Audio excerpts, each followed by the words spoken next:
So I used to have like a slideshow listing presentation that I did, but I don't anymore. I just use my buyer or my listing, my seller's guide um, to as a like a whatchamacallit, a guide to what I'm going to be talking about when I'm doing a listing presentation. So it will allow you to educate your sellers on the process. Showing them your knowledge of the process will help build the trust factor.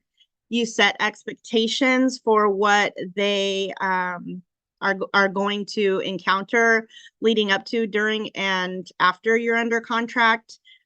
It will help set you apart from others, because one thing I have learned is that most other agents don't do things like this. They want to, they have great ideas, but like a couple of you said, I have to personalize it. So take the time to personalize it before your next listing presentation, because it really does set you apart, and it's a unique value proposition. And then, of course, you empower sellers, because knowledge is power. So, like I said, I use my seller's guide in my listing presentations to keep me on track.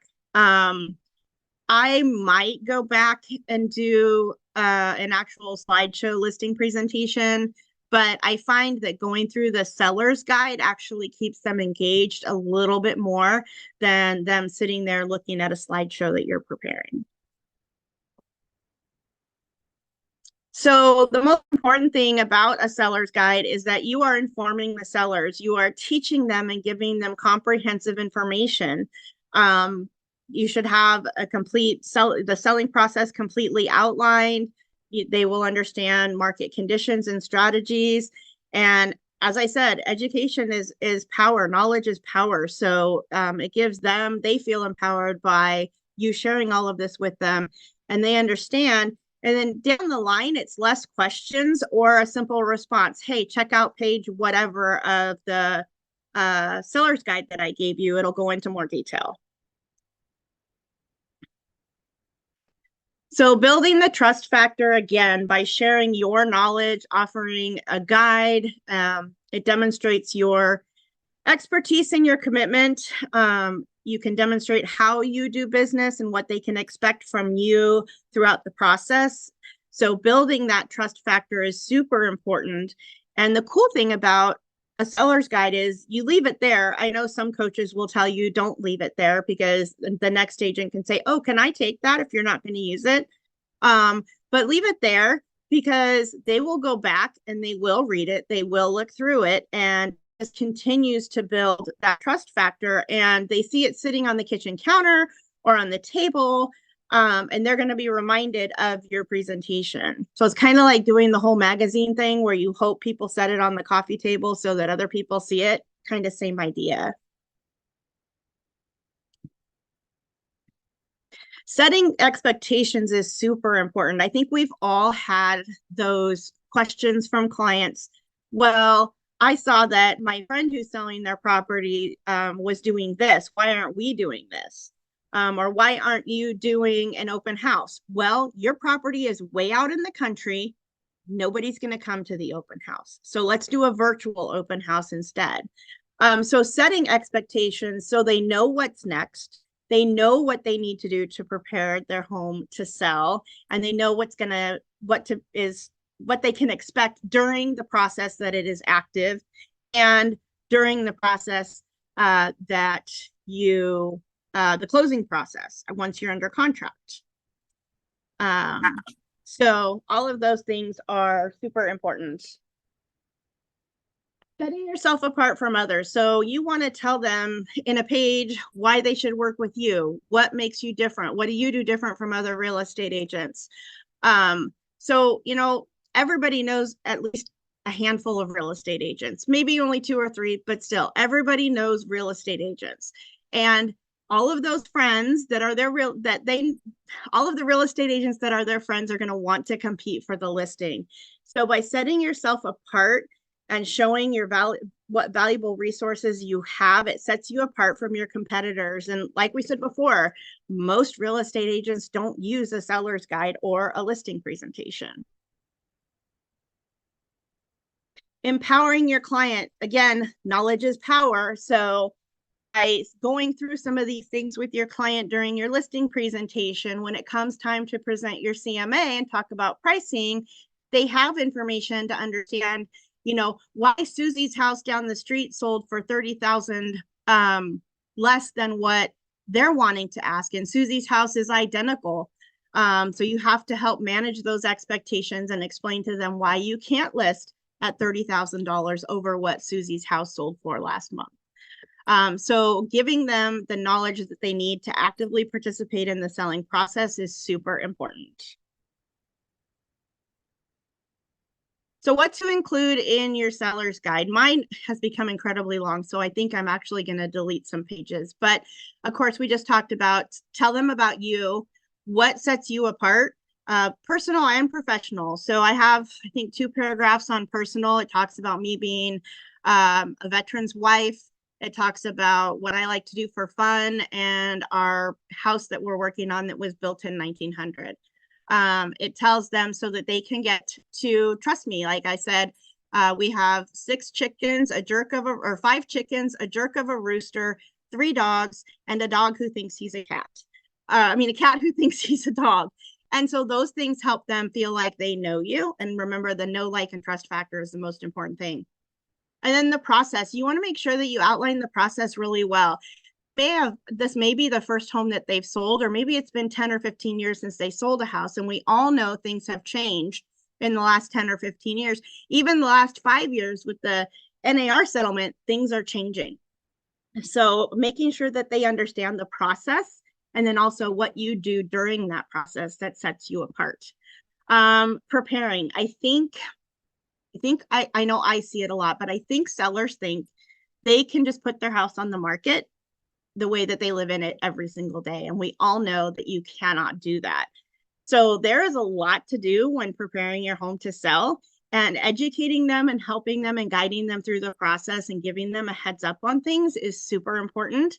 Better yet, prepare a checklist. There's some available on Etsy. You can, with your next listing presentation, start keeping track. I have a checklist in Trello that I use for my sellers. Just making sure that they know what they need to do. Like in the listing presentation, we'll talk about how I'm going to go through their home as if I was a critical buyer. And I'm going to point out things, and they can't take it personally, but I'm going to point out things that may be little that they might want to fix prior to listing the home to sell. So we talk about all of those things in the listing presentation. Oopsie. Okay. So of course, you want to talk about why they need a realtor, especially right now. I think that even sellers are going to start thinking they don't need to use a realtor. So that's super important. Again, use it as an opportunity to set yourself apart from others by saying, hey, do you realize you need to do this? You realize you need to do that? Well, here's how I help you with that. The selling process, explain to them all of the factors that go into pricing, preparing their home to sell, and what the selling process looks like. A lot of people don't realize that after you're under contract, there's things that everybody still needs to do. Again, preparing, having a checklist or an outline for your client to help them get their home ready to sell really goes a long way.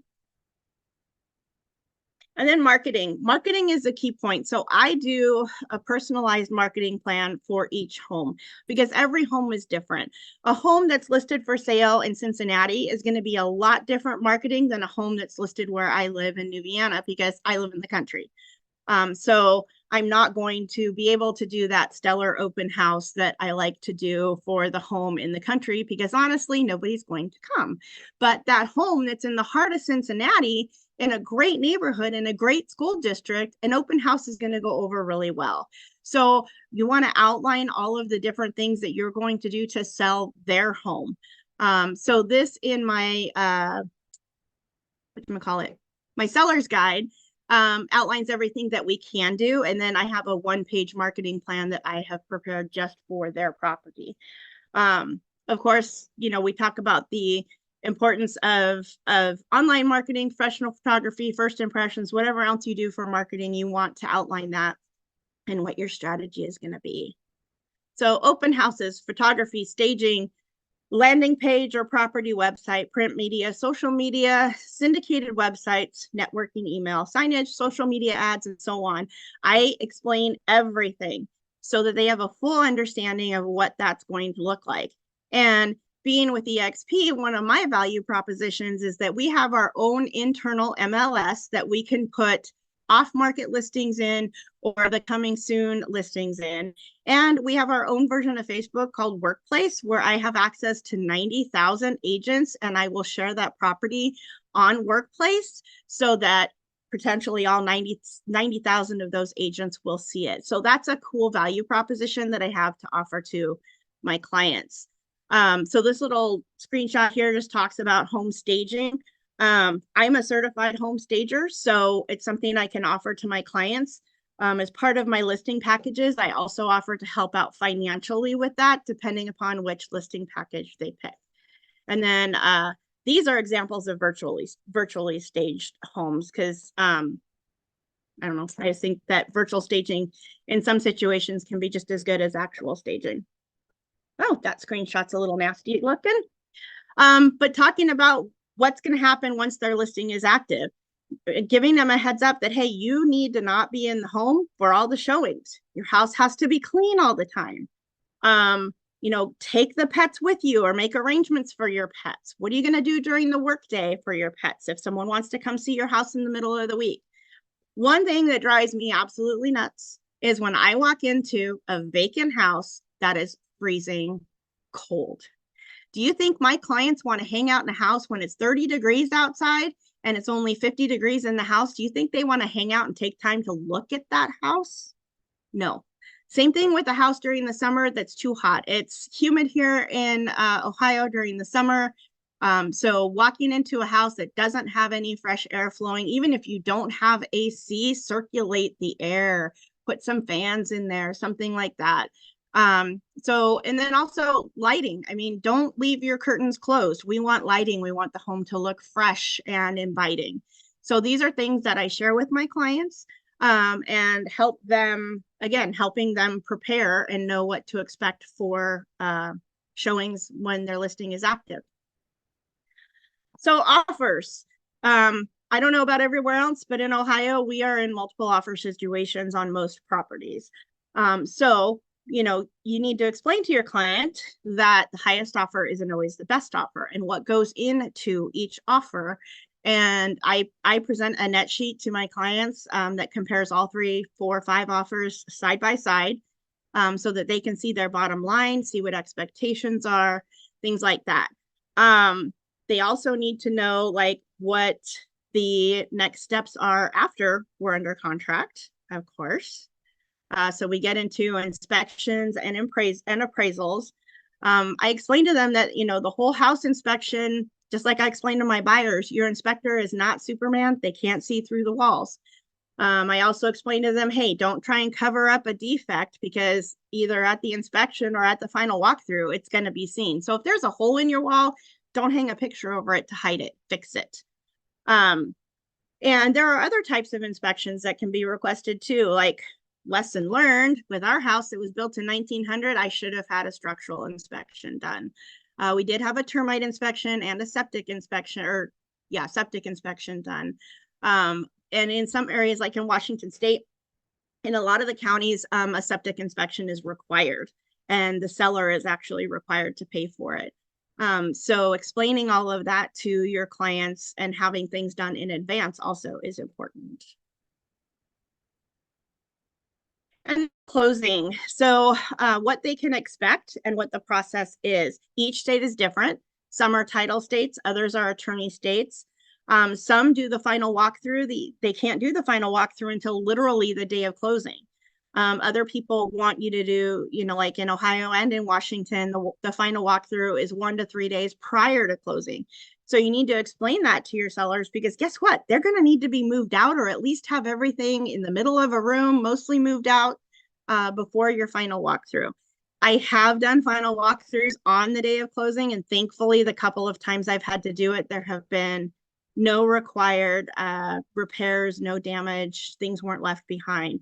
But one time that I did do it, when the house was not fully empty, we did our final walkthrough, and then when my clients moved in, the stove was filthy, the oven was disgusting, so bad they couldn't get it clean. They had to go and buy a new oven. There was rotting and molding food in the refrigerator and in the freezer, and they had to replace the microwave because it had never been cleaned. So those are expenses that not every buyer can accommodate. So you want to make sure that your client has taken care of all of those things before they move out. And I just include a few extras. I have a little moving checklist that I give them so they can start planning ahead. And when we talk about the under contract part of the listing presentation, I explain to them that they need to start packing sooner rather than later. Of course, the whole decluttering process, and not to store things in the closets or the garage, that they'd be better off getting a storage unit. But again, not everybody can afford that. But if they are going to store it in the garage, to store it in the middle of the garage so that people can see around and, get a good feel for the size of the garage. And then I haven't finished this part yet, but recommended resources. So this is where I would provide recommendations for service providers or vendors that I usually work with. And that's it. So drop your email address in the chat if you want a template. I have to still create the template part because, like I said, I was working on this and redoing it. And you will get the full template. And of course, just like with the buyer's guide that I shared with you guys, some stuff I'll take out because it's personalized to you, and other stuff I will leave in for you to use. So any questions? I know that was pretty quick compared to some of our presentations.